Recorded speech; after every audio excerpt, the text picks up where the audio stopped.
কি হৈছে গম পালে নে? এই কালি মই গোৱালপাৰালৈ গৈছিলোঁ গম পালে। এই তাতে যাই কিনে মোৰ বান্ধৱী এজনীৰ লগত দেখা হ'ল আৰু ৰাস্তাতে। তাৰপিছত বহুত দিন মূৰত লগ পালোঁতো, সুধিলোঁ বুলি যে তুমি কি কৰি আছা বৰ্তমান। সি মোক ক'লে বোলে মই কি কৰিম, চাকৰি বাকৰি পোৱা নাই বোলে, বৰ্তমান এটা কোম্পানীৰ মালিক। মই ক'লোঁ কি কোৱা তুমি, কোম্পানীৰ মালিক মানে কি কোম্পানীৰ মালিক?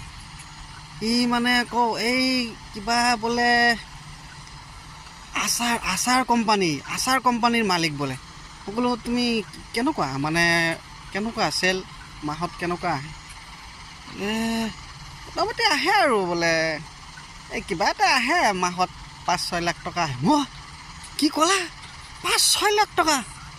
কেলা এই দেখোন চৰকাৰী এই কলেজৰ প্ৰফেচাৰবিলাকে দেখোন নাপায় ইমান টকা দৰমহা, তুমি 5-6 লাখ টকা মাহত ইনকাম কৰা।